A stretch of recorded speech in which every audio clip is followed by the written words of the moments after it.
caso el tiempo promedio de 30 minutos a 40 y de ahí pasamos al análisis de la exposición y el repaso, ¿sí? Ya, Pueden doctor. empezar.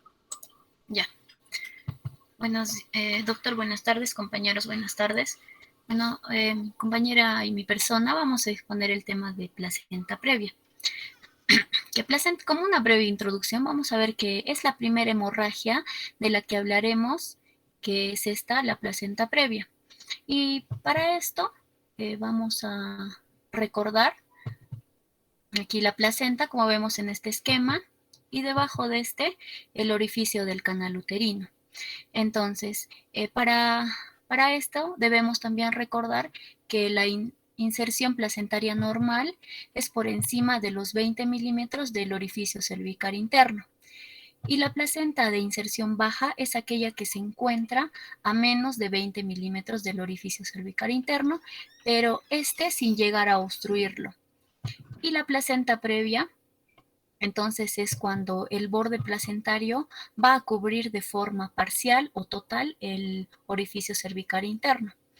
Entonces va a ser considerada como la primera causa de hemorragia del tercer trimestre. Aquí tenemos dos definiciones. Esta primera definición es de Williams, que plantea que la implantación de la placenta en algún punto del segmento inferior del útero sobre el orificio cervical interno o cercano a él. Aftoday lo define como la situación donde la placenta se inserta parcialmente o en su totalidad en el segmento inferior del útero y cubre o está próxima al orificio cervical interno. La prevalencia general que existe es de 4 por 1000 nacimientos y la morbilidad es según por la posibilidad de sangrado severo, por parto prematuro, así como también parto por cesárea, y en la mayoría de casos las mujeres presentan metrorragia luego de las 36 semanas. Ya. Bueno, aquí vamos a ver en este esquema que la placenta previa es algo muy particular. ¿Por qué? Porque normalmente la placenta debe estar adherida aquí, en el fondo del útero. El fondo del útero no es este que está aquí abajo, porque este es el cuello uterino. Y el fondo de útero entonces va a ser este, ¿no? Que es la parte que casi da con los pulmones de la madre. Entonces la placenta tiene que estar aquí.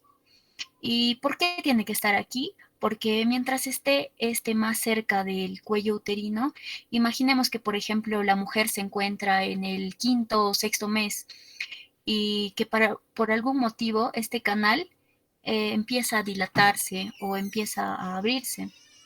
Entonces, si la placenta va a estar cerca de aquí, de esta apertura, entonces puede salir, ¿no? La placenta. Entonces, esto implica que el bebé no va a tener placenta a la cual soportarse para poder respirar, para que le entregue estos nutrientes.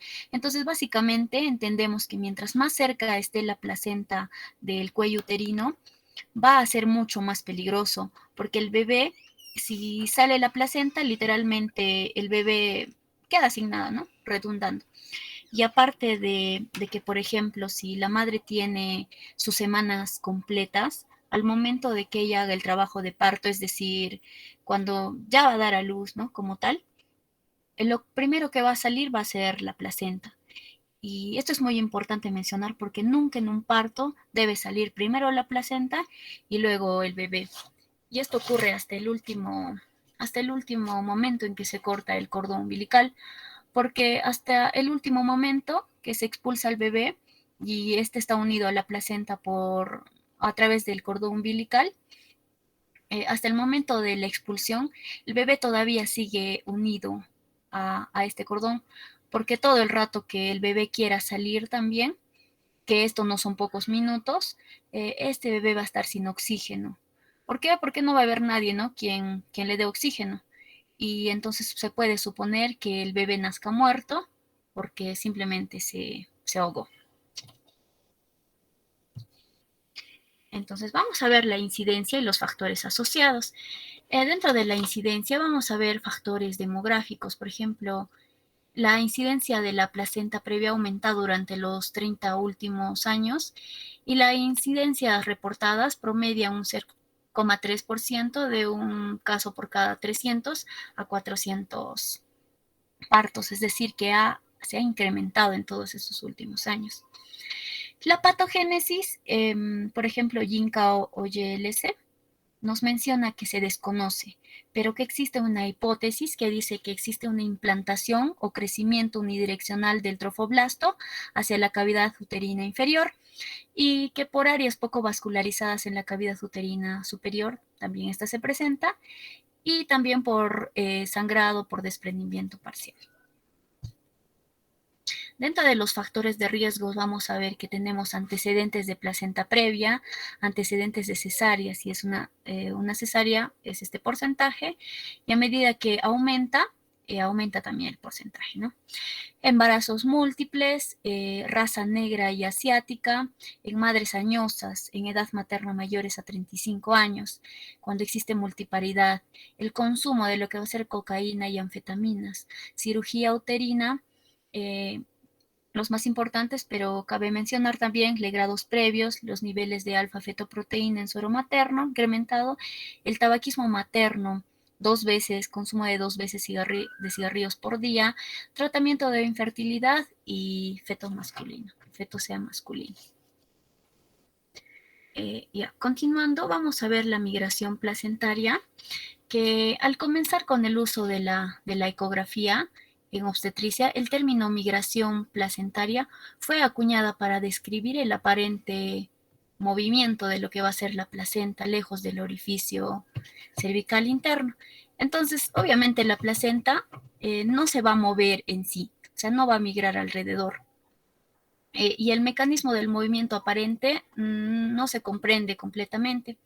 Pero para empezar, la migración es claramente un nombre inapropiado, porque existe una invasión decidual que ancla estas vellosidades coriónicas en el orificio cervical. Es decir, que no migra, ¿no? Sino que se ancla por estas vellosidades coriónicas. Ya, las explicaciones de la migración placentaria son probablemente aditivas, porque primero menciona que el movimiento aparente de la placenta baja en relación con el orificio cervical está relacionada con una imprecisión de una ecografía bidimensional. En segundo lugar, que a medida que avanza el embarazo, el crecimiento de los segmentos, tanto inferior como superior, van a diferir. Y también se da por un mayor flujo de sangre en la parte superior del útero, que es más probable que este crecimiento placentario se dirija hacia el fondo de ojo, o sea, más atrás. Esto se le conoce como trofotropismo. Y muchas de esas placentas que, entre paréntesis, migran, probablemente nunca fueron implantadas circunferencialmente con una verdadera invasión vellosa que alcanzó el orificio cervical interno. Y esto es muy importante porque se dice que una placenta baja o una placenta previa tienen menos posibilidades o probabilidades de migrar si es que existe una cicatriz de cesárea previa. Ya, entonces la persistencia de la placenta previa o placenta de la inserción baja en el parto, en el momento del parto, va a disminuir, pero principalmente va a depender de sus factores y de las semanas de gestación a la cual se diagnosticó. Por ejemplo, aquí vamos a tener un estudio que mostró que la placenta que se diagnostica entre las 15 y las 19 semanas, dependiendo, por ejemplo, si era placenta previa, si era con o sin cesárea, o si era una placenta baja, con o sin cesárea, van a tener el riesgo de llegar a parto con el mismo diagnóstico.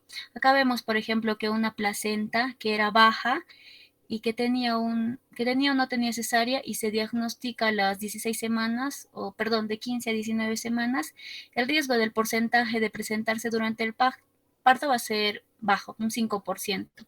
Y si esta misma paciente tenía una cesárea previa, pero tenía una placenta baja en esta semana, en la semana 28, por ejemplo, el riesgo es mucho más alto de presentar la término, casi un 40%.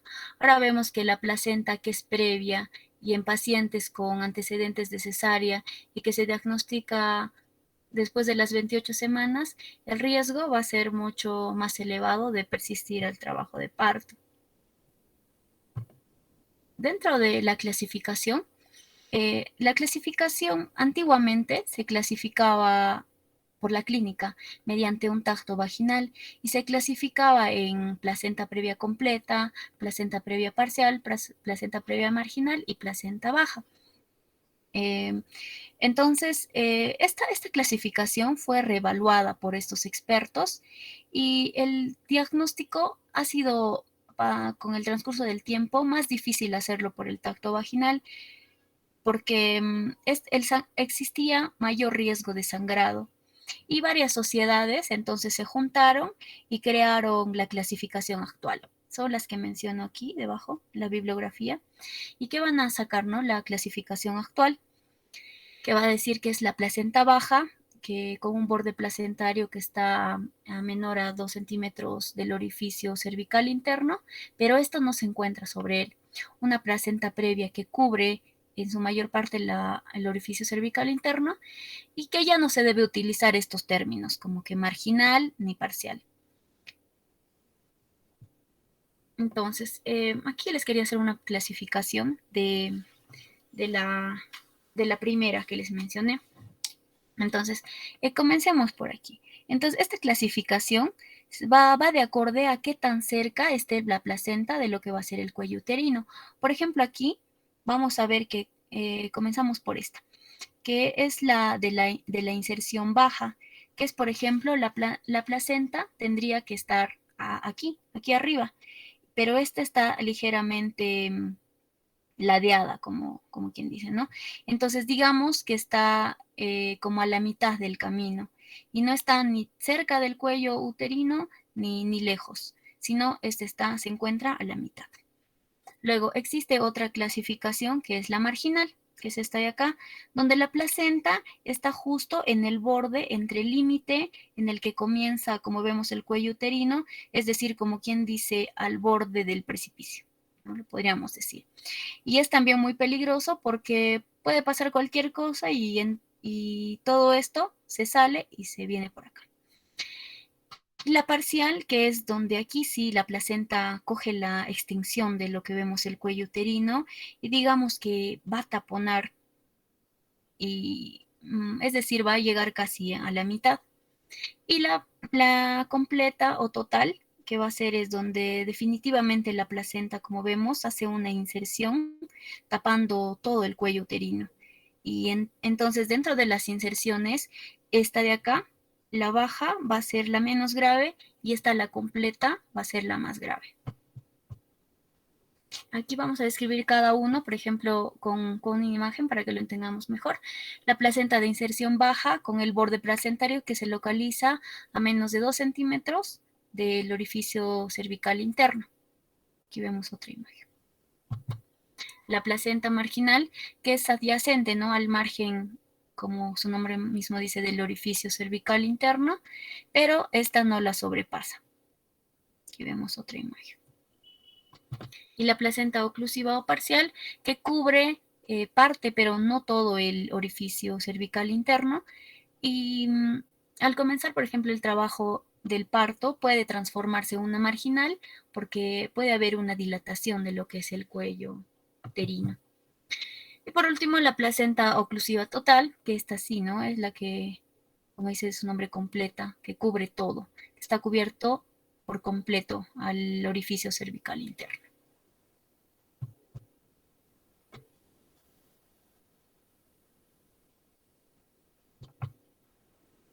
Buenas tardes, compañeros. Continuamos con la exposición. Ahora vamos a hablar sobre la clínica, ¿no? La clínica en toda madre gestante que tenga placenta previa siempre va a ser el sangrado. En este caso, nosotros vamos a ver un sangrado rojo vivo, rojo rotulante. En este caso va a ser abundante. Puede ser repetitivo y se va a autolimitar por sí sola. Va a empezar, como ahí les menciono, sin avisar.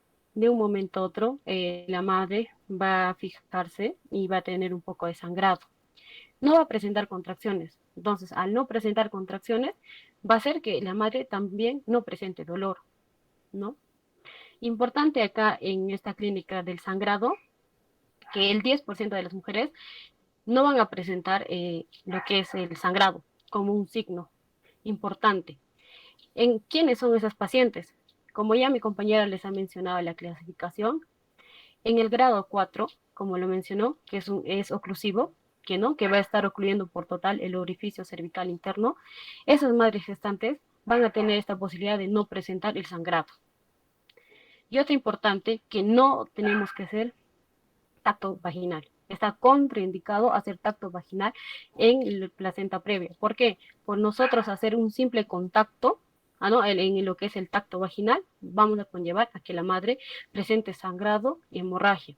Y según lo que es la guía, ¿no?, del MINSA del 2019 nos indica que de cada 16 madres gestantes que tienen placenta previa, uno que ha tenido lo que es el tacto vaginal va a presentar sangrado, y de los cuales uno de cada 25 va a conllevar a un shock en la madre. Siguiente, por favor. Ahora vamos a hablar sobre el diagnóstico. Bueno, en el diagnóstico tenemos dos. El diagnóstico principalmente va a ser por una ecografía. Acá les muestro las dos, ecografía transabdominal y ecografía transvaginal. En la ecografía transabdominal, esta se realizaba anteriormente. No se realiza constantemente porque esta ecografía transabdominal nos llevaba a falsos positivos y falsos negativos en un 10 o un 25%. Y de los cuales el 26 a 60% de los madres tenían que volver a hacerse otro examen ecográfico, pero en este caso ya transvaginal, para poder tener un diagnóstico certero de que tenían placenta previa. Entonces, ¿por qué no es tan recomendada la transabdominal? ¿No? Porque en esta ecografía transabdominal vamos a tener una pobre visualización de la placenta posterior. Entonces vamos a tener una interferencia. En este caso vamos a ver la cabeza fetal, nos va a interferir en la visualización del segmento uterino bajo, o que la madre sea obesa, o incluso, ¿no?, el llenado o vaciamiento excesivo de la vejiga nos va a interrumpir a que nosotros podamos tener una visualización adecuada para nosotros diagnosticar que el paciente, esta caso la paciente, tenga placenta previa, ¿no? A diferencia que la ecografía transvaginal es mucho más significativo, nos va a dar una medición precisa de la placenta previa, ¿no? Nos va a medir el borde placentario, como mi compañera lo mencionó, si va a estar dentro de los 2 centímetros del orificio cervical interno, para nosotros diagnosticar placenta previa.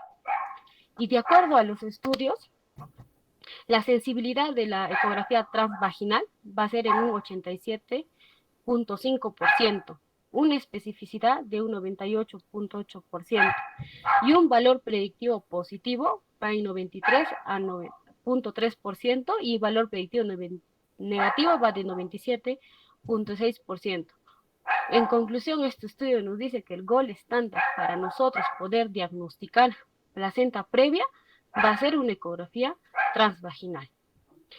Y este estudio, el Williams nos menciona de la resonancia magnética, que ha habido estudios de que demuestran que sí va a haber una visualización anormal de la placenta, nos va a permitir, pero este estudio no le vamos a hacer constantemente pues, a una madre gestante, entonces por ende se recomienda como gol estándar la ecografía transvaginal. En este caso, cuando tenemos una madre gestante, que normalmente va a tener controles a través de ecografía, ¿no? Y esto es examen de rutina que se realiza entre las 18 y 23 semanas, ¿no? Se recomienda que en esas semanas es muy bueno para pues hacer un descarte en algunas madres que podrían tener placenta previa, recomendado en la semana 20. En este caso, si una madre gestante viene, su control, y se le hace la ecografía transabdominal, y bueno, el médico dice que habría una sospecha de que tenga placenta previa, lo que se recomienda es que ese rato vemos, la paciente está bien, no tiene ninguna complicación, no tiene factores de riesgo, que ya se les ha mencionado, no tiene nada, entonces podemos poner que la paciente puede tener o descartar una placenta previa. Y a esta paciente, a las 32 semanas, se le va a realizar otro examen de control rutinario, en este caso va a ser ya transvaginal, para así poder nosotros descartar que tenga o diagnosticarle que tenga una placenta previa. Siguiente, por favor. Manejo. Dentro del manejo, de acuerdo a lo que nos menciona la guía, vamos a tener un manejo médico general y preventivo. En este caso, se va a dar en toda madre gestante que venga con sangrado al hospital. Lo primero que tenemos nosotros que hacer, hospitalizar. Posterior a que le hospitalicemos, tenemos que ver cómo son sus funciones vitales, están los parámetros normales, ¿no? Y también ver la vía periférica que esté permeable. ¿Para qué? Para ver si es que la paciente ha tenido una hemorragia. Y como sabemos, estas hemorragias son abundantes, entonces para ver si la paciente va a necesitar transfusión. Entonces, por eso tenemos que ver sus vías periféricas.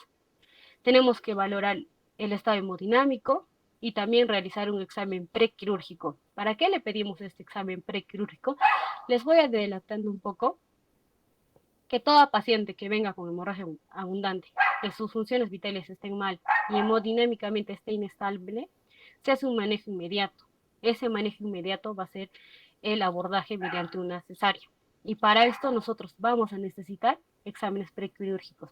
Por ende, si cuando recién llega la paciente se le solicita también el examen prequirúrgico, como decir, para estar preparados ante la situación. Siguiente, por favor. Dentro de lo que es la terapéutica, nosotros vamos a tener dos escenarios. Un escenario va a ser que la placenta previa en aquellas pacientes gestantes asintomáticas y placenta previa en pacientes gestantes que presenten sangrado.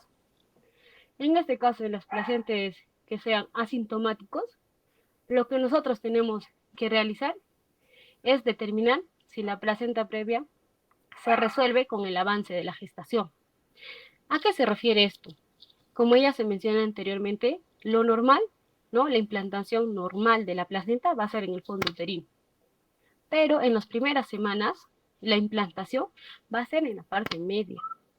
Eso no nos va a indicar que es placenta previa, ojo, porque el feto va a empezar a desarrollar, va a crecer, el útero va a expandir. Entonces, al producir este desarrollo fetal y lo que es el útero va a empezar a crecer, va a migrar, así por decir, ¿no? El útero, perdón, la placenta que va a estar en la parte media, va a migrar y se va a colocar en el fondo uterino donde que tiene que estar, ¿no? Que es el lugar adecuado. Entonces, cuando en ahí tenemos que, por eso nos dice determinar, porque podemos hacer una ecografía en las primeras semanas y vamos a ver que pues, la placenta va a estar implantada en la parte media, inferior, y podemos decir, es una sospecha, pero tenemos que esperar que pase la semana. Y al transcurso de las semanas, en los posteriores controles, vamos a monitorizar cómo esta placenta va a migrar, ¿no? Si en este caso la placenta migra, entonces nosotros vamos a descartar. ¿Y cómo descartamos? Como ya se les ha mencionado, todo se va a descartar mediante la ecografía.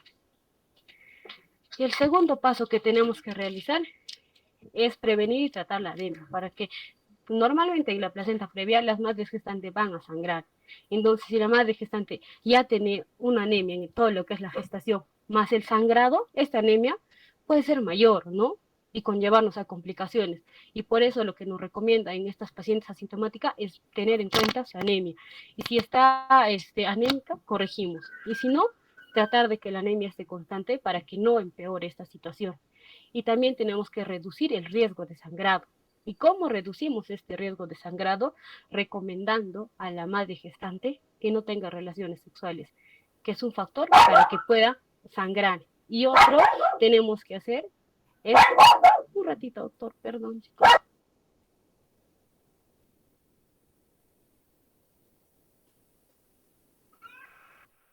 Muy bien, no se preocupen, estamos en línea.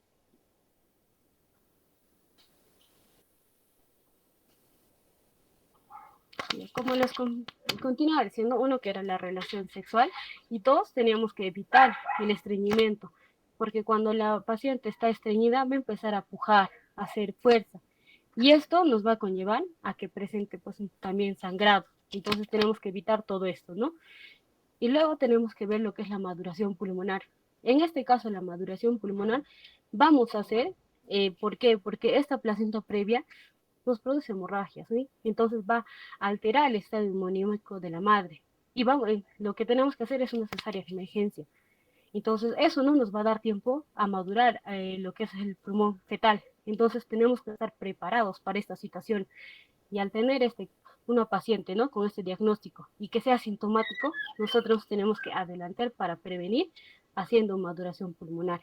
En este caso, la maduración pulmonar, utilizamos corticoides, ¿no? En este caso utilizamos dos tipos, dexametasona o la betametasona. La dexametasona, la dosis va a ser de 6 miligramos cada 12 horas intramuscular y la betametasona ya también va a ser 12 miligramos intramuscular cada 24 horas por 2 días ambos. Y también tenemos que posterior a que nosotros hagamos la maduración pulmonar, ya podemos determinar en qué semana se va a culminar la gestación. Y lo que se recomienda es que se culmine posterior a las 37 semanas, ¿no? Después de que hay que hacer la maduración pulmonar. Y lo que se dice, la guía nos menciona que la maduración pulmonar se hace en todo feto que sea menos de 34 semanas de gestación, ¿no? Siguiente, por favor.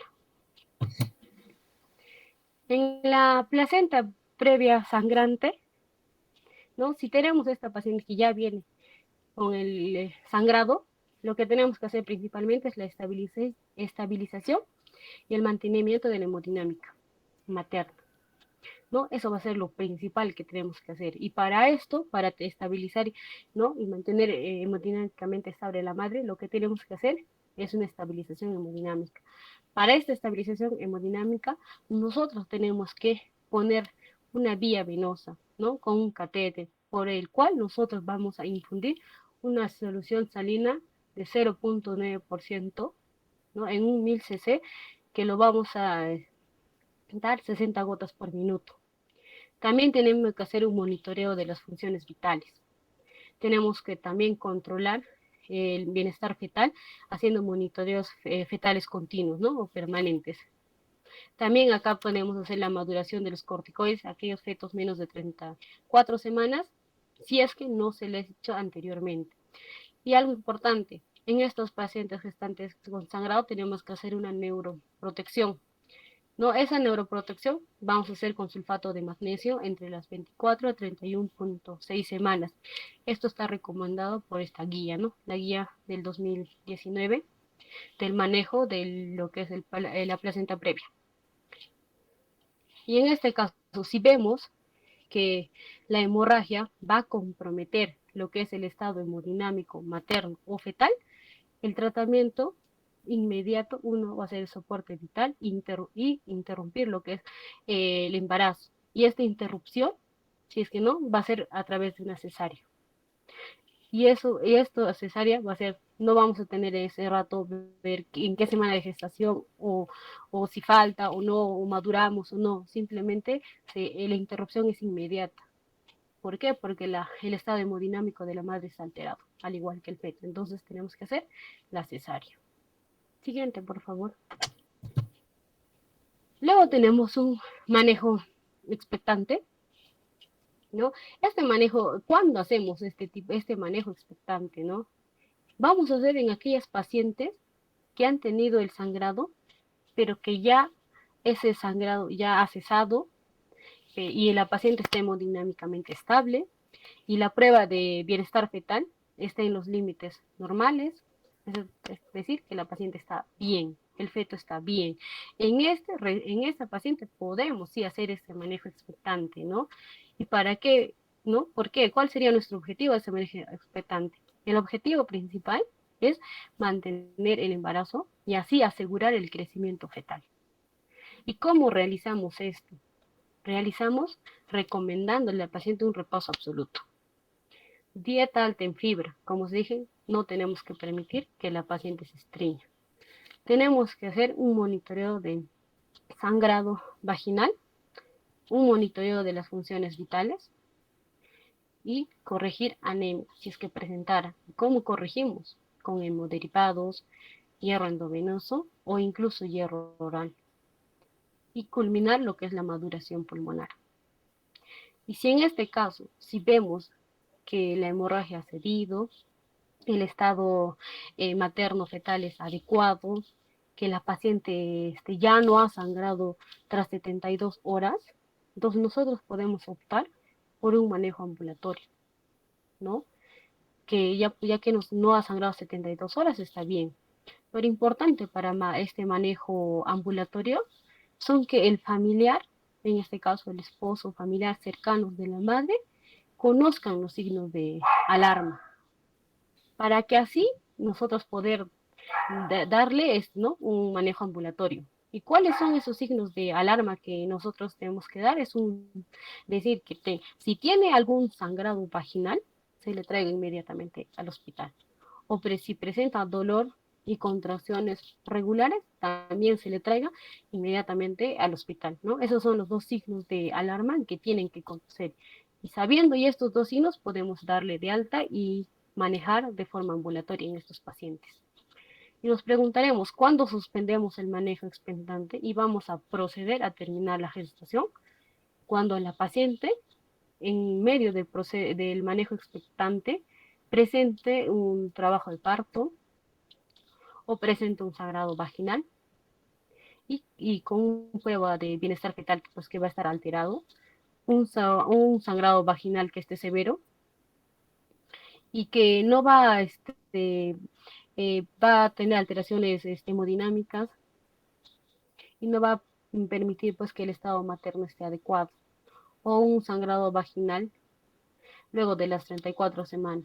En estos casos, nosotros suspendemos este manejo y procedemos a culminar la gestación. Siguiente, por favor. El manejo del parto. ¿Cuándo vamos a hacer manejo de parto? Recomendamos en aquellos pacientes con placenta previa que estén totalmente asintomáticos y tengan un tratamiento conservador expectante. Entonces, en ellos finalizamos la gestación de forma programada. Programado cuándo va a ser la culminación de esta gestación y se recomienda que sea entre las 36 a 37.6 semanas de gestación.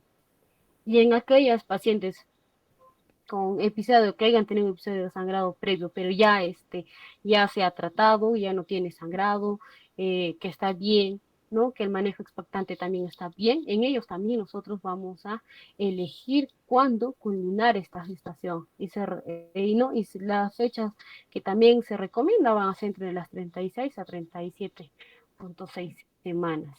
Y el manejo tenemos dos, ¿no? Manejo de parto. Tenemos dos, un manejo de parto que puede ser por cesárea y un manejo de parto pues vaginal, ¿no?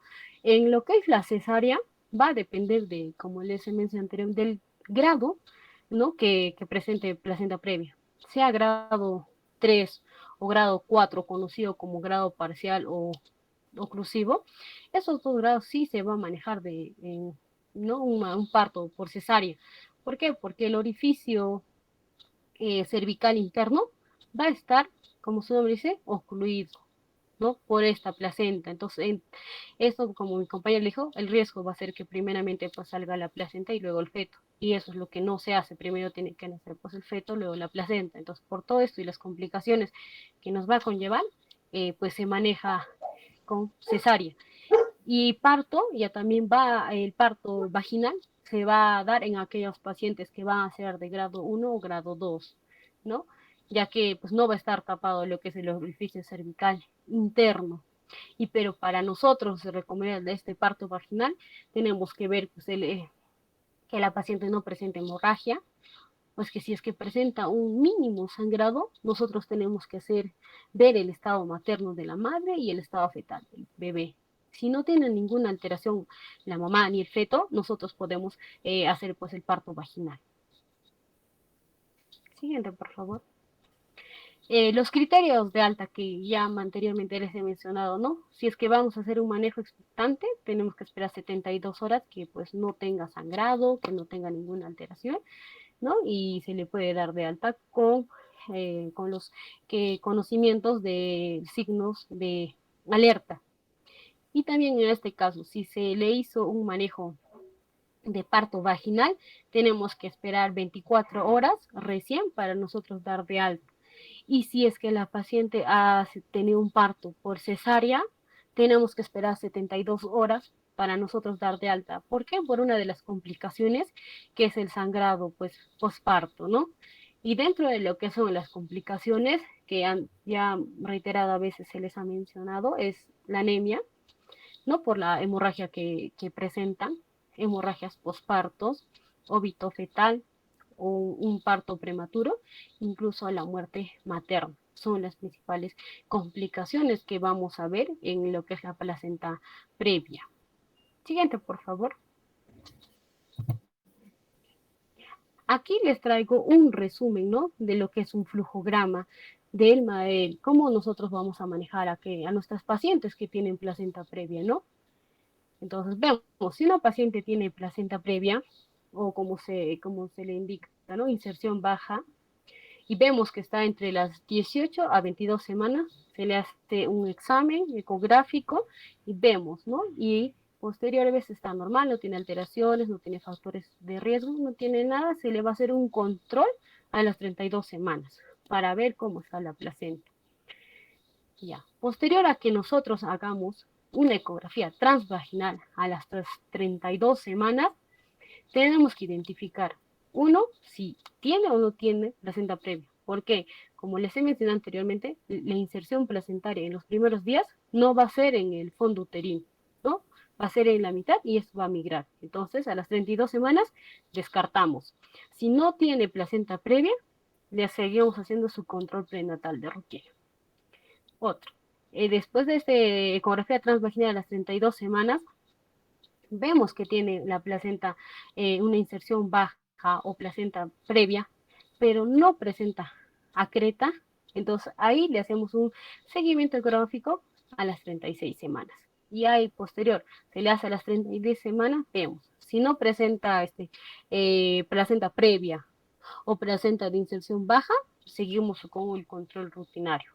Pero si presenta placenta previa, tenemos que programar la fecha de la culminación de la gestación, ¿no? Como se les recalcó, recomendables entre las 36 a 37.6 semanas.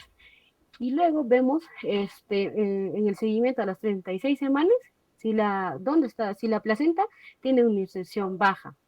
Si tiene una inserción baja, tenemos que ver, para nosotros decir placenta previa, tiene que estar en una inserción menor a los 10 milímetros o, como lo indicó, menores a los 2 centímetros del orificio cervical interno. Entonces, si está entre menos de los 2 centímetros del orificio cervical interno, va a ser una placenta previa y programamos lo que es la culminación de la gestación. Pero si la placenta está entre las 11 a las 20 milímetros y el orificio cervical interno, tenemos que tener un manejo expectante, ¿no? Porque va a estar un poco más de distancia del orificio cervical interno, entonces no va a tener sangrados, todo eso, ¿no? Entonces vamos a manejar de forma expectante, maduración pulmonar, hasta que culminemos este manejo expectante y programemos la fecha de parto que se va a dar en estas madres que tengan placenta previa. Siguiente, por favor. Eso sería todo. Doctor, tenemos un video, no sé si de un manejo de placenta previa, pero por parto por cesárea. No sé si lo podemos presentar. Creo que sí, claro que sí. Gracias.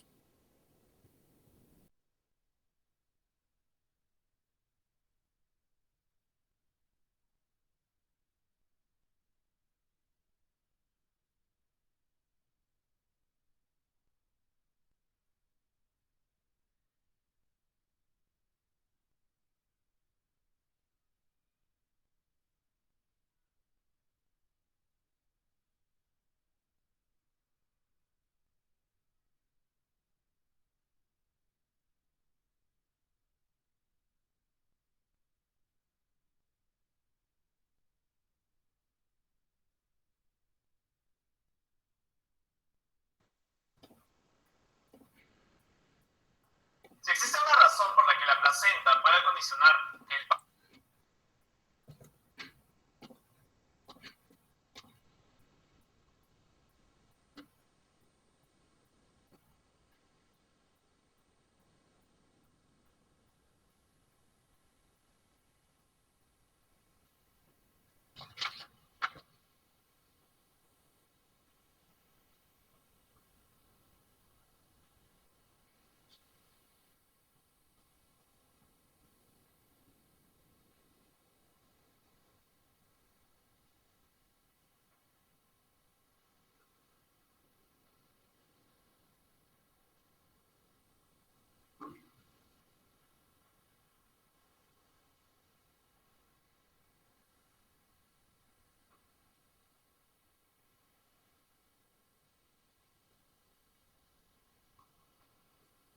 Se congeló la imagen.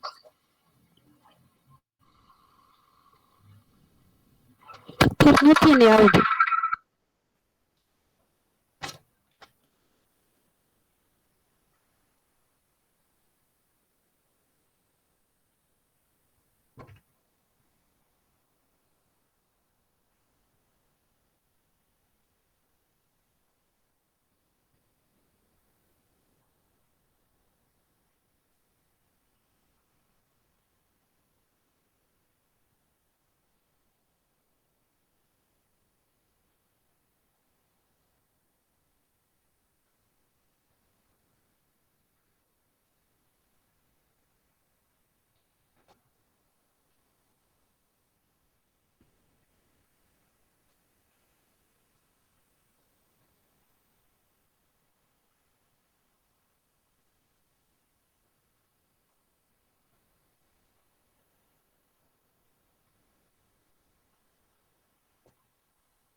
Bueno, doctor, en resumen se ve una placenta previa que tiene una invasión anterior de lo que va a ser la vejiga.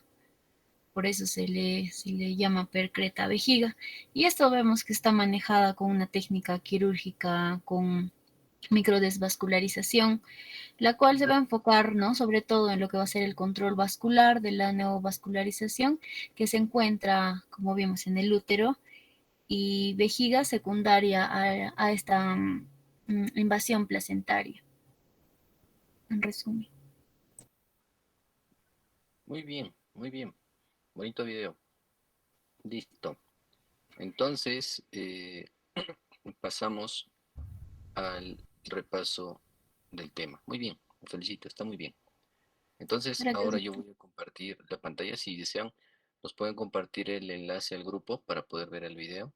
Sí, porque son casitos especiales y les voy a decir qué es lo que estaban haciendo ahí en esa cirugía. Muy bien, voy a compartir mi pantalla ahora, ¿ya?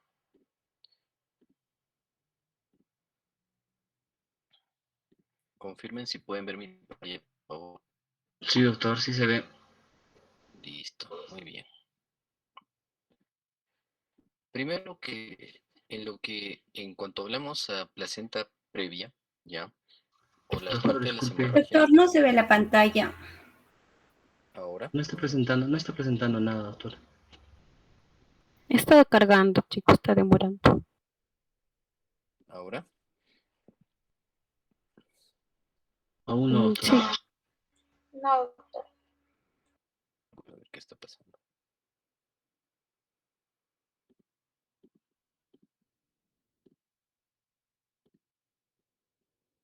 Ahora sí. Todavía no, doctor.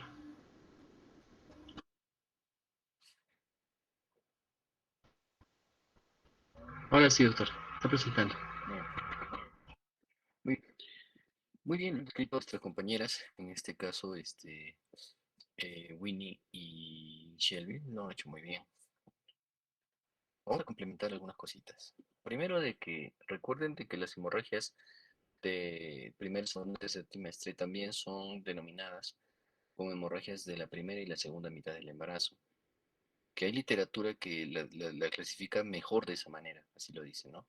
Tanto la FIGO también considera como hemorragias de la primera y segunda mitad, o hemorragias de la primera, primer trimestre, segundo y tercer trimestre.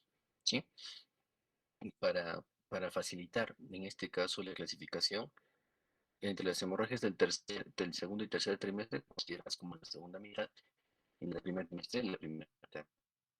Dentro de lo que hablamos ya de las hemorragias de la primera mitad, que eran las tres causas básicas de sangrado, de hemorragia, incluso hasta de muerte materna, ya las hablamos, eran aborto, embarazo ectópico y enfermedad trofoblástica. Dentro de lo que es la segunda mitad hablamos de una patología muy importante, que es la patología placentaria, ¿no? Vale decir, la inserción anómala, la placenta. Esta se define como la inserción, como bien lo definieron, baja de la placenta o en su defecto cuando ésta se halla a menos de 2 centímetros del orificio cerebral. Pero ¿a partir de qué semana? A partir a partir de la semana 20. ¿Ya? Entonces, ¿esto por qué? Si yo les digo, doctor, tengo un paciente que viene en consultorio que tenía una gestación de 15 semanas, donde yo vi que la placenta estaba así, ocluía el orificio cervical interno, y pregunto, doctor, ¿es una placenta previa? ¿Qué le diría? Ese es el bebito.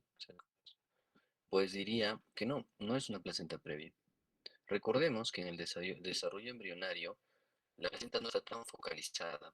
La placenta generalmente es envolvente, porque es grande. El tejido trofoblástico busca todo y generalmente es envolvente, o hasta a veces llega a cubrir la parte inferior. Y si esta placenta envolvente llegara a cubrir OSI, orificio cervical interno, podría decir que es una placenta envolvente que está cubriendo orificio cervical interno, pero no puedo hablar de una placenta previa, porque de placenta previa voy a hablar a partir de las 20 semanas, no se olviden. Y algo más, 20 semanas es el corte o es la nota que todos desean, el número favorito. Pero bien es un número clave porque las 20 semanas para adelante se desencadenan estas patologías.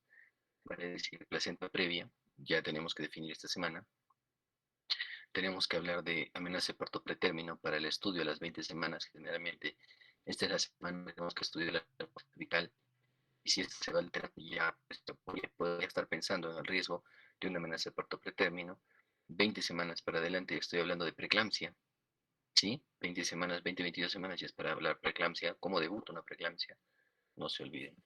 Entonces, anatómicamente recordemos también que el cuello del útero, si tenemos un cuello del útero acá, y acá está el útero en sí, el istmo, o parénquima uterino, tiene una comunicación con la parte interna, es lógico. Y existe un canal cervical, este es el canal cervical. Sí, perfecto. Sabemos que en un trabajo de parto este cuello primero tiene que incorporarse o adelgazarse o borrar, que también se llama así, y posteriormente dilatar. Muy bien. Este espacio, esta zona de ingreso de aquí, vendría a ser que orificio interno o externo. Doctores, el interno y el orificio cervical es este que está en contacto con la vagina. Esa es la vagina, ustedes, canal vaginal, canal vaginal hacia abajo. Este, este de acá, esta entradita de acá, es el orificio cervical externo. ¿Sí se me escucha? ¿Sí me escuchan? Un poco entrecortado, doctor. Pero Ya no se preocupen, lo vamos a mejorar. Siempre el internet nos quiere sabotear, pero no vamos a permitir eso.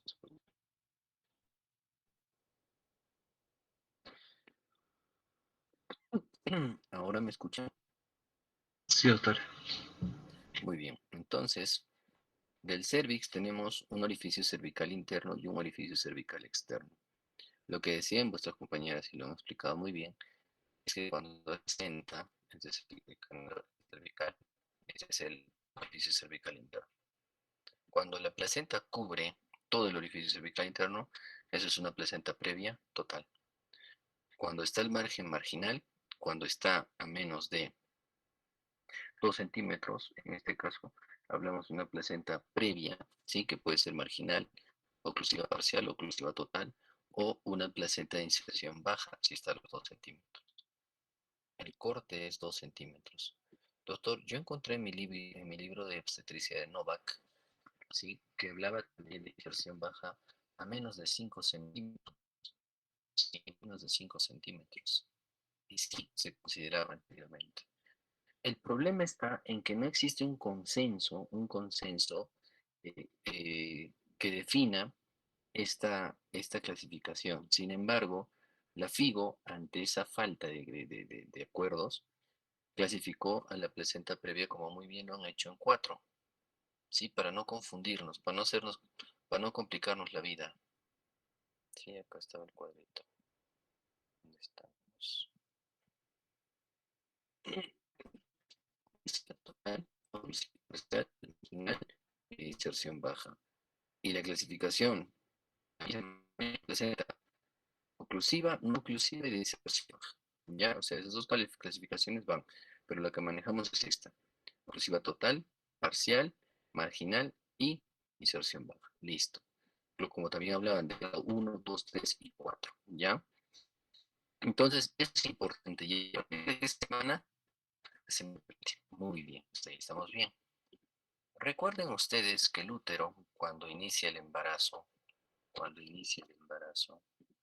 recuerden ustedes lo siguiente, que cuando hablábamos de proliferación del trofoblasto y todo ello, ¿sí? El trofoblasto se diferenciaba en dos. ¿Cuáles eran? ¿Se acuerdan cuando ingresábamos con blastocisto a lo que era implantación? ¿Qué es lo que pasaba? El trofoblasto se diferenciaba en citotrofoblasto y en sincitiotrofoblasto, ¿se acuerdan? ¿Y quién es el que penetraba acá, hacia el endometrio, la capa endometrial? Doctor. El sitio de aprobación. Sin sitio ¿Perdón? trofoblasto. ¿No lo escucho?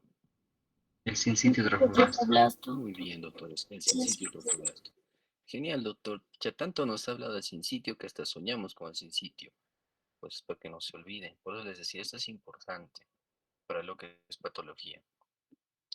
Pues pasa que este sincitiotrofoblasto, ¿sí? Al migrar, una de las teorías es que dice que solo lo puede hacer de modo unidireccional. Y la teoría es que, en este caso, la proliferación, la, la angiogénesis y demás, esté exacerbada en ciertos focos que no permite que la proliferación sea tanto hacia arriba o hacia abajo. Por eso decía al inicio El trofoblasto al inicio es envolvente, envuelve casi a todo el saco gestacional. Eso por un lado. El problema es el siguiente con los antecedentes. Como hemos mencionado, los antecedentes son importantes. Primero, edad. Segundo, en este caso, los antecedentes quirúrgicos y también el embarazo doble. Más frecuente en raza negra asiática, más frecuente en añosas, multiparidad, cafeína, en este caso, anfetaminas o hasta el tabaco, y cirugía uterina. Toda paciente, no se olviden, toda paciente que tiene cirugía uterina previa, vale decir, legrados, miomectomías, cesáreas, toda esa parte de la capa endometrial más importante se daña. ¿Qué capa es la más importante? Y si se acuerdan cuando yo les decía, hay una capa que hace que cuando la placenta se inserta, o vale decir se implanta, empieza a penetrar el endometrio, pero hay un límite, una capa que dice, perfecto, ingresa, busca vasos sanguíneos paternos, pero no vas a pasar de acá, solo te quedas acá, no pases de acá. ¿Qué capa es? La capa de Nita Butch. Muy bien. Esta capa de Nita Butch pues, se daña, pierde su integridad cuando entramos a hacer legrados, pierde su integridad cuando hay un corte segmentario o un corte en fondo uterino para sacar un mioma y demás. Entonces, pónganse la idea de que quedan como cicatrices, ¿ya? Múltiples legrados, cicatrices en esas zonas. Entonces, viene el embrión, el huevo cigoto fecundado, ingresa por trompa hacia la cavidad uterina. Generalmente la implantación debe ser en fondo, ¿sí? Generalmente la implantación es en fondo, ¿sí? O en cara posterior. Pero como el embrión llega acá y se encuentra con áreas donde no están íntegras las paredes endometriales, por decirlo así, entonces quiere prender acá, quiere insertarse acá o implantarse acá el embrión, pues no lo logran, sigue migrando y se viene hasta acá. Entonces, como el trofoblasto va desarrollando, ¿sí? Entonces la implantación es baja. Una de las razones, antecedente quirúrgico. Listo y claro. El otro antecedente y el otro problema en esto, es que las drogas, la cafeína, la cocaína, el, el tabaco, la nicotina incluso, nos genera un serio problema de proliferación vascular. La angiogénesis se ve afectada. Hay mayor producción de prostaglandinas o disminución de producción de prostaglandinas y mayor producción de tromboxanos. Y los tromboxanos, ¿qué producen? Vasoconstricción. Y como hay vasoconstricción hay menor proliferación vascular. Conclusión, también hay un defecto. Primero la anidación, va cayendo y se anida donde puede. Y generalmente en las partes bajas. Otro factor de riesgo para placenta previa. Muy bien, hasta ahí. Tercero, pasa, pasa de que cuando hay una implantación baja de la placenta, cuando hay una implantación baja, el desarrollo vascular de esta placenta, sabemos que esta placenta necesita vasos sanguíneos, por eso el sincitio migra a buscar esa sangre, migra. Y si ustedes recuerdan la vasculatura cuando tenía la arteria uterina, subía, daba sus ramas cervicales pequeñitas, de ahí va subiendo, te daba las arcuatas, subías las arcuatas, de las arcuatas entraban las radiales, y de las radiales las espirales. Chévere. Esta vasculatura mayormente se da en cuerpo y fondo, no abajo.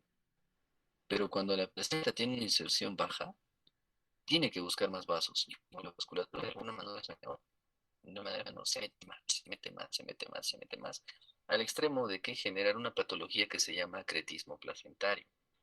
El acretismo placentario no es más que la proliferación o la migración trofoblástica excesiva, que luego de solo tomar la capa endometrial se va hasta el miometrio, o muchas veces pasa el miometrio y toma todo el miometrio hasta pasa por encima, como en el caso de la cirugía que han visto, ¿no?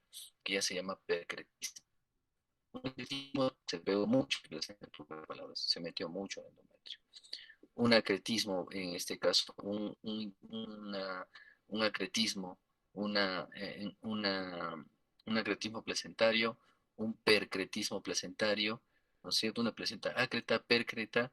Acreta es cuando empieza a ingresar a tomar el miometrio, y percreta es cuando ya pasó, o sea, se va hasta la capa, hasta parecer óseo.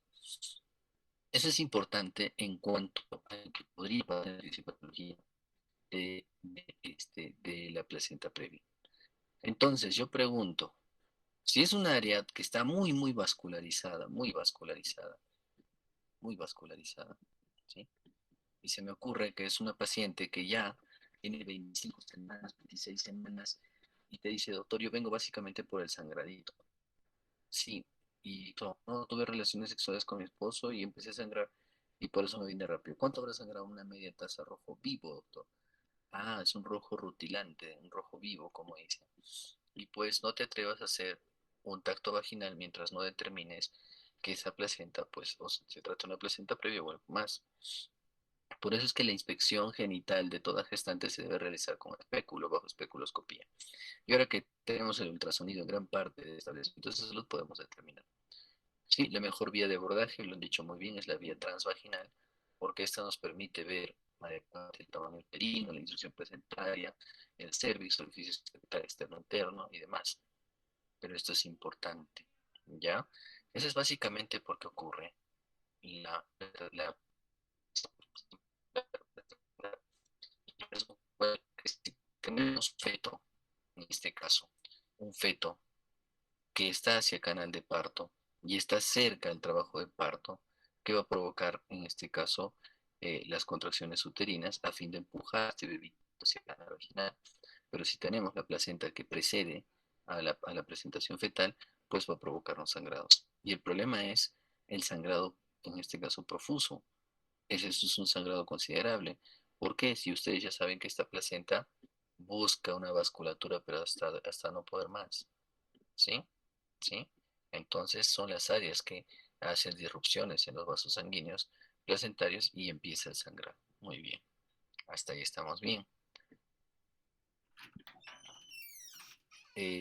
Dentro del de los factores de riesgo, ya hablamos de la migración placentaria. Esa parte quería hablar. Ustedes recuerdan de que en el periodo, en la gestación, ¿sí? El útero va aumentando de tamaño a expensas del tamaño fetal o el tamaño del inicio embrionario y fetal. Pues normalmente el útero lo vemos así, de frente, y ahí está el cuello del útero, el cuerpo del útero y demás. Pero a medida que el producto crece, genera un aumento de volumen. Y lo que va a provocar es dos cambios: formar un segmento primario o segmento móvil se llama, segmento móvil o segmento primario, y un segmento secundario. En pocas palabras, en promedio, hasta las 12 semanas, el segmento primario se va formando. O sea, es lógico que esta parte del útero se va adelgazando antes porque el bebito está creciendo, ¿no es cierto? La pared uterina. Y a medida que el bebé llega a términos a las 32 semanas, este borde inferior también se va adelgazando más. Este es el segmento secundario. Y este es el segmento primario. O sea, se va elongando y se va adelgazando. Entonces, si la placenta estuvo aquí, a medida que este segmento se va elongando, va traccionando también a la placenta. La va traccionando, por eso se dice que mira. Y hace 32 semanas para adelante está formando este segmento secundario. O sea que sigue ascendiendo la placenta. Por esta razón es que cuando tú ves también una placenta previa, entre comillas, que la consideras como previa 18 semanas, la vuelves a controlar a las 30-32 y te sorprendes, porque esa placenta que estaba acá ya no está acá arriba. Se torna una corporal fúndica. Un ejemplo más bonito, que aquí a las alumnas del curso piden sus enamorados, le dan un globo, ¿no? Con sus nombres: te quiero, Juana, Rosa, ahí ponen los nombres. Pero como siempre la mujer es exigente, dice, yo no me gusta este globo, quiero que este globo sea más grande, y lo hacen inflar el globo. Las letras, que en este caso en el globo estaban a esta altura, promedio, las letras, a medida que el globo se sigue inflando, ¿qué va a pasar con las letras? También van a ascender. Claro, porque la pared de este globo se va a ir adelgazando más. permitiendo que ingrese más aire y por ende también la zona de la escritura también va a ascender. Eso se llama migración placentaria. ¿Sí? Muy bien, hasta ahí estamos claros. Vemos el segmento, ¿no es cierto?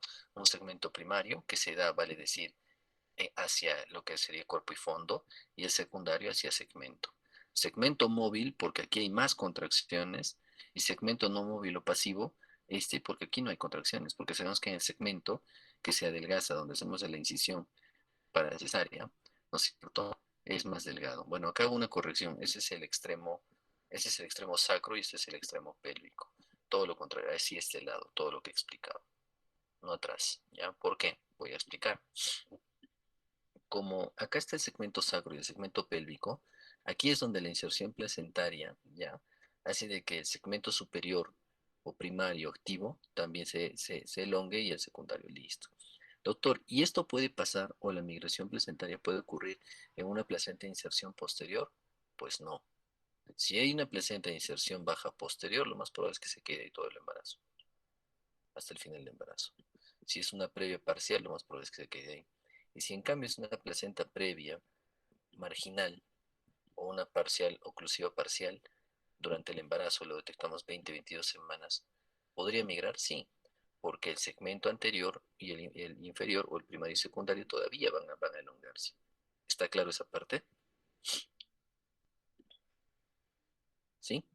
¿Podría repetirlo, doctor, por favor? Claro que sí. Normalmente en el embarazo, a medida que el feto va creciendo, imagínense que este bebé es más pequeño, mucho más pequeño, encontramos la placenta, por decir, la encontramos acá para la ecografía, como una placenta oclusiva parcial, ya digamos ahí. Aquí la encontramos la placenta, aquí. Ya, listo. Pero este bebé va a crecer, ¿cierto? Crecer. Y para eso el útero, ¿qué tiene que hacer? Adelgazar sus paredes. Ustedes han visto que un útero no grávido, un útero no gestante, tiene las paredes gruesas. Miren acá de gruesas, todavía las paredes. Y a medida que va creciendo, las paredes se van adelgazando. Listo. Entonces, como esas paredes se van adelgazando, el útero forma dos segmentos, o sea, dos zonas de adelgazamiento, para ser más claro. El segmento primario o móvil es el de acá. ¿Y por qué se dice móvil, doctor? Porque ustedes saben que las paredes uterinas tienen músculo, es puro músculo, y el trabajo de parto se da gracias a sus contracciones. Y se le dice móvil porque tiene mayor cantidad de fibras musculares y por ende trabaja también en las contracciones. El segmento inferior, secundario o no móvil tiene menor cantidad de fibras musculares, por eso le dicen no móvil. Y el segmento inferior o segmento uterino, ya no móvil, este sirve para cuando nosotros hacemos las cesáreas, cuando tiene menor cantidad de músculo, en este caso menor tejido muscular, es más delgado, por eso es que cuando cortamos sangra menos, tiene mayor tejido colágeno, ¿no es cierto? Entonces, básicamente por eso. Y cuando estos dos segmentos se van elongando, hacen que esta placenta siga acompañando ese elongamiento muscular, porque de lo que estaba aquí podría tranquilamente ser una corporal anterior, o sea, más arriba. Esa es la migración placentaria. Muy bien. Entonces, hablamos de que si consideramos se explica por 20 semanas. Listo. Mejor, en este caso, mejor, ¿cuál es el gol estándar como estudio para diagnosticar una placenta previa? Es, en este caso, el ultrasonido, ¿no? La ecografía. ¿Sí? La ecografía, de preferencia la transvaginal y no la abdominal. ¿Por qué? Primero que en esta foto las dos ecografías son transvaginales el área convexa, ¿no? Sí, el área convexa son transvaginales. Lo importante o la diferencia de una transabdominal y una transvaginal es lo siguiente. Si yo tengo una paciente, supongamos, vamos a poner, ya, vamos a poner esta gordita, ya, hagan de cuenta que está echada. Cuando yo pongo el transductor en la piel o la barriguita, tengo que atravesar piel, grasa, útero, feto, líquido amniótico, hasta poder visualizar, en todo caso, si la placenta es posterior, hasta visualizar placenta. Pero de aquí, de área pélvica, no voy a poder visualizar claramente el área cervical interno. Por eso es que a veces aparenta que tú ves una placenta que se va hasta abajo realmente, y te sacan la conclusión de que puede ser una placenta previa. Por esta razón es que te dice que te puede dar hasta falsos positivos. Entonces, conclusión, la mejor vía es la transvaginal, porque esta es la punta del transductor, ¿sí? Área convexa, esta área convexa es la punta del transductor ecográfico, el cual está en contacto con el cuello del útero. Todo esto es el cuello, les voy a dibujar. Todo es el cuello, el orificio cervical externo. Este es el orificio cervical externo, donde está la X, y el orificio cervical interno, donde está la Y. Y lo que estoy dibujando la línea es el canal cervical. ¿Y qué es esto? Es la placenta, que en este caso sería una oclusiva total, porque mira, está cubriendo todo. Hasta acá viene el borde inferior de la placenta. Todo eso es la placenta. Por eso es que nosotros podemos ver mejor si realmente está ocluyendo el orificio cervical interno o no. Porque la definición o la clasificación de la placenta previa se da por eso. Si cubre o no cubre el orificio cervical interno. Y el gol estándar es la ecografía transvaginal. No se olviden.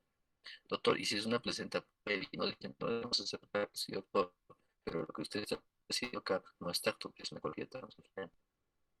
Para precisamente ver ello y percatarme de si era ser tacto, yo accidentalmente puedo tratar de ingresar al cuello del útero con el dedo, pensando en que está dilatando y lo único que terminó provocando es mayor disrupción de vasos, por ende, mayor sangrado. Muy bien. Hasta ahí, ¿todo claro? ¿Hasta Sí, ahí todo doctor. claro, doctores? Sí, Muy doctor. bien. Luego en el diagnóstico, el estudio y la clasificación, en este caso de los 4 grados o los 4 tipos de placenta previa. Uno. Dos.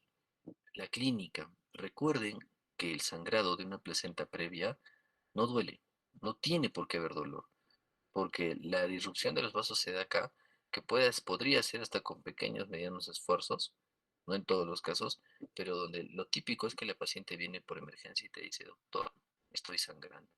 Señora, ¿hay dolor? No, doctor, no tengo dolor. Pero mire, y verdad, tú ves que el sangrado es continuo, ¿no?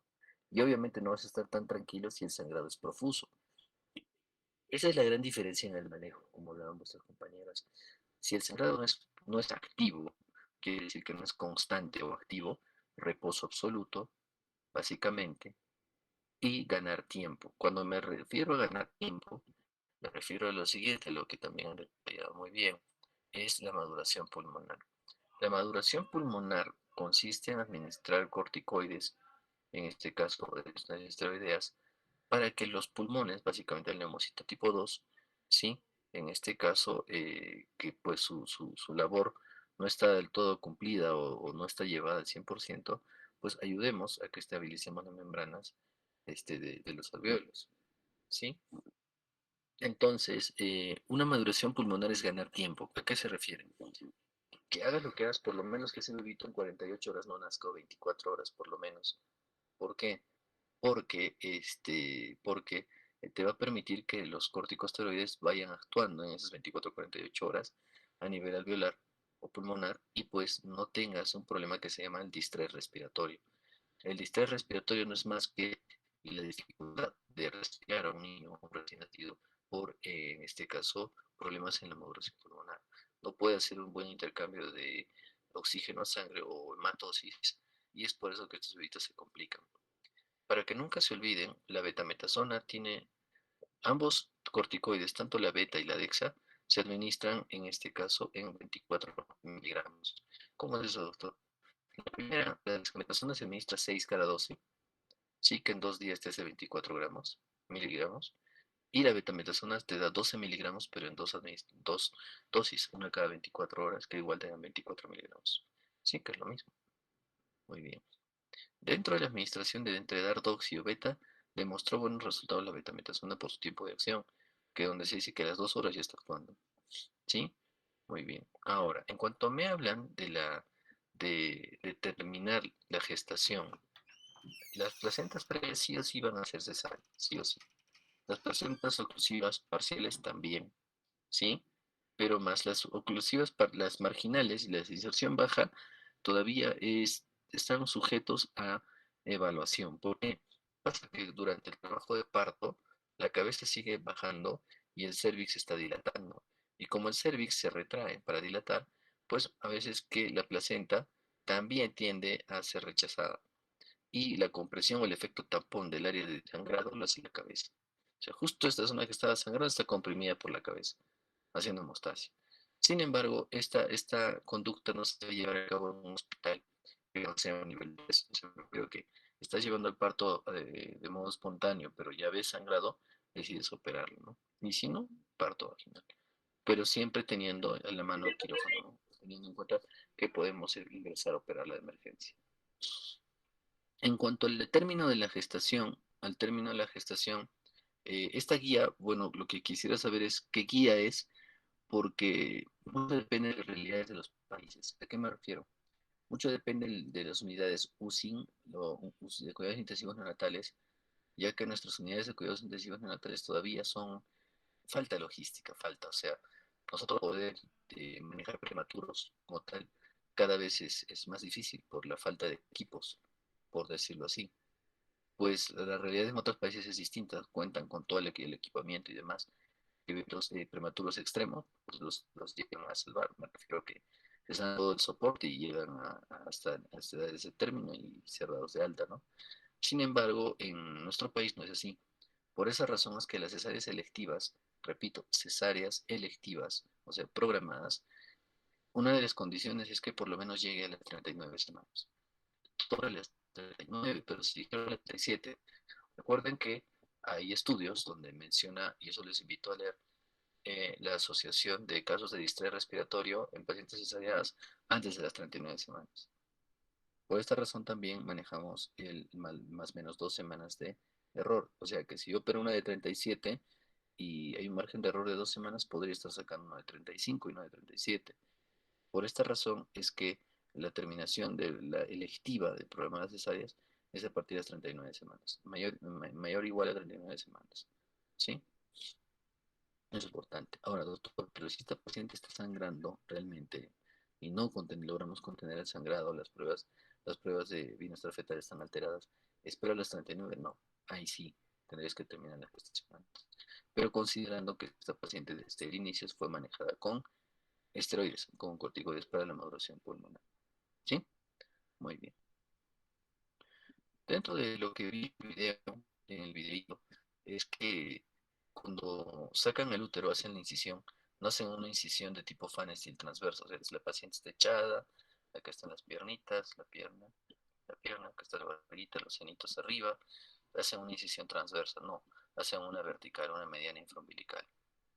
Y cuando hacen la incisión mediana infraumbilical, se realiza por dos razones, para tener mayor espacio para trabajar, por decirlo así, y para poder sacar el útero. Porque generalmente cuando tú vas a operar no sacas el útero, haces la incisión en el útero, sea una segmentaria, en este caso, para sacar al bebé. Pero en este caso vi que sacaron todo el útero y de un bebé pequeño, ¿no? Un bebé pequeño. Y le hicieron una incisión fúndica al fondo. ¿Por qué fúndica? ¿Y por qué no segmentaria? Pues porque la placenta era una placenta previa total y había tomado todo ese segmento, incluso se veía la vasculatura acá, la vasculatura toda aumentada. Incluso dentro de las placentas de inserción baja o placentas oclusivas totales, si es que por mala suerte hay acretismo placentario, hasta precretismo, pues el riesgo de daño de vejiga o vesical es alto, porque esos vasos sanguíneos llegan hasta tomar pared vesical, que es un problema serio, pared de vejiga. Ahora, el problema es que en este caso, por ello es que le hicieron la incisión en el fondo uterino, le hicieron una incisión al corte, sacaron un fetito, cortaron el cordón, pero no provocaron, no hicieron el alumbramiento dirigido. O sea, no sacaron la placenta, sino suturaron rápidamente el fondo uterino para empezar a hacer la histerectomía.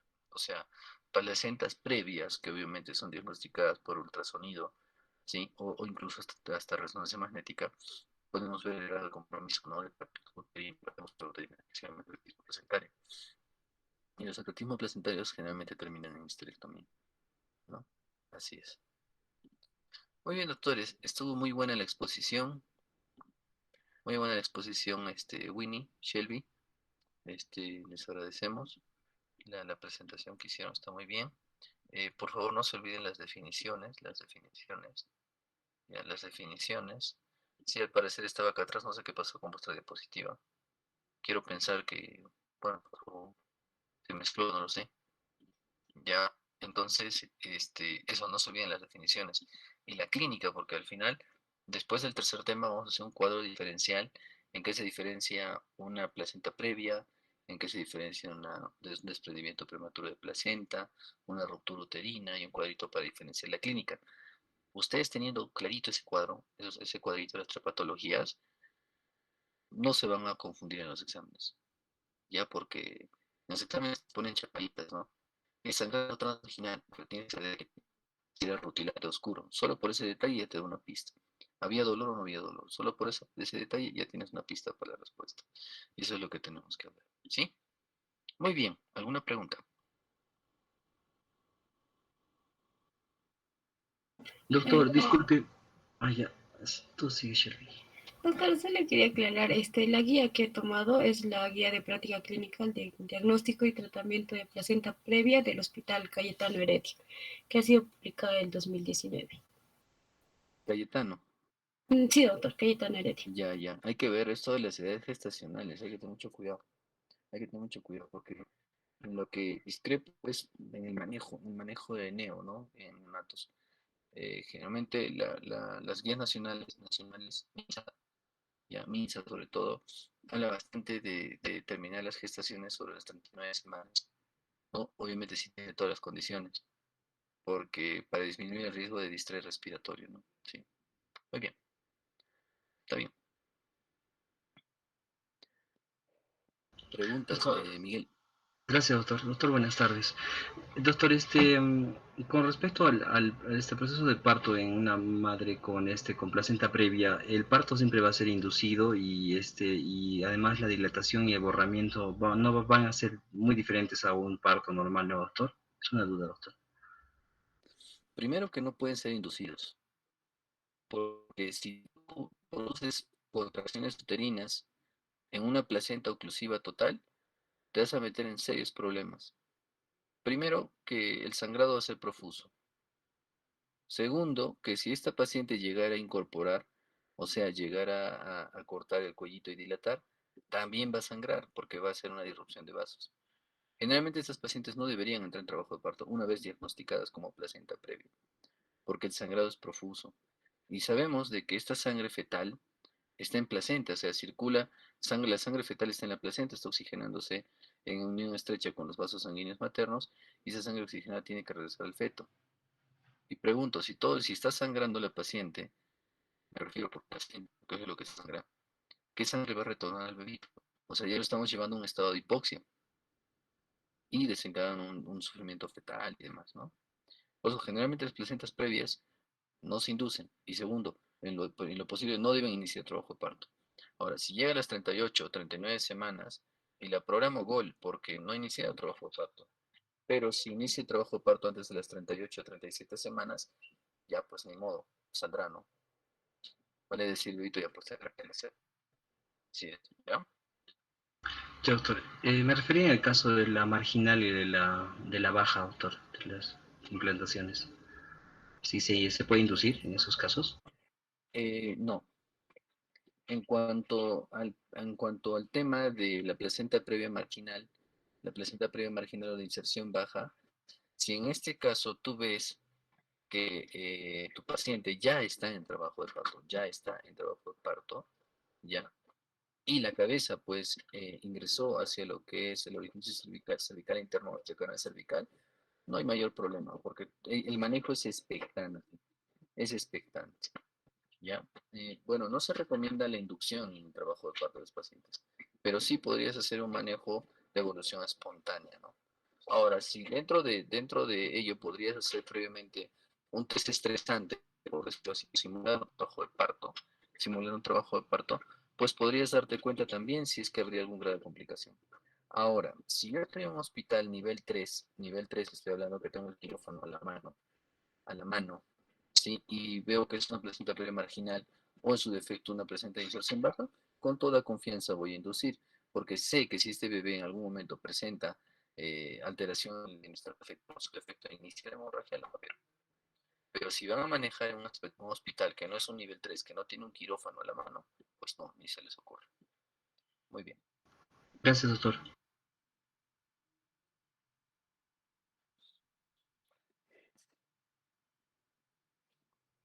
Dentro de las placentas previas, una de las complicaciones es el acretismo placentario. Como han visto en el video, ya será un acretismo, ¿no? Un tanto estresante en el quirófano porque toda la estructura, la anatomía ya no es la misma, pues, ya no es la misma. Es donde a veces te moras operando, o en su defecto, involuntariamente puedes hasta lesionar las estructuras como su uréter o esta vejiga, ¿no? Muchas veces se perforan vejigas, placentas, eh, que la tomó, pues, para verificar, ¿no? La trofoblast o la placenta. Así, doctores. ¿Y todo eso por qué? Por el antecedente, sobre todo quirúrgico, los famosos legraditos, ameus, también la patología infecciosa, ¿no? Metritis y demás, cirugías uterinas, ¿no? Lo que es en este caso miomectomías y demás. Eso siempre hay que tener en cuenta. Siempre cuando tú vas a atender un parto a una paciente, cuando está en periferia, hija, ¿tuviste aborto? Sí. Ah, ya, ¿cuántos? 5, doctor. Ah, legrado, sí. Entonces vas pensando y dices, pues hay riesgo, ¿no? Puede ser que durante el trabajo de parto me haga o una retención placentaria, o en su defecto me haga un retención placentario y demás. ¿Ya? Muy bien, doctores. Muy bien. Entonces, agradecer a vuestras compañeras por la muy buena exposición. Por favor, lo que voy a sugerir para el siguiente grupo, mejoren las diapositivas. Me refiero a que no se cruce la información, ¿sí? Y segundo, cuando me refiero a esa cesta, hay una diapositiva acá que está sobrepuesta, creo. Ya, nada de ello. Segundo, traten de manejar guías nacionales. Sé que todos hablan lo mismo, pero en cuanto al manejo, está bien. Ya si manejaron la guía de la Cayetano, yo tengo una tarea el día de hoy que es revisarlo, el manejo, en este caso para el término de la gestación, que como les vuelvo a mencionar, 36 de 37 semanas, o sea, llegar a esas edades gestacionales hay un riesgo, ¿no? De estrés respiratorio en recién nacido, vamos a ver, ¿sí? Y por todo lo demás está muy bien. No se olviden, por favor, 20 semanas, a partir de 20 semanas, los 4 tipos de, en este caso, de la clasificación de los 4 grados de la placenta previa y sobre todo la clínica, que es el sangrado rojo rutilante y más esta no presenta dolor. ¿Sí? Muy bien. Terminando la clase del día de hoy, no teniendo preguntas, agradecemos a la exposición de esta tarde. Que tengan buena tarde. Muchas gracias, doctor. Gracias, doctor. Buenas Gracias, tardes. doctor. Gracias, Gracias, doctor. doctor. Hasta luego. Hasta luego, doctor.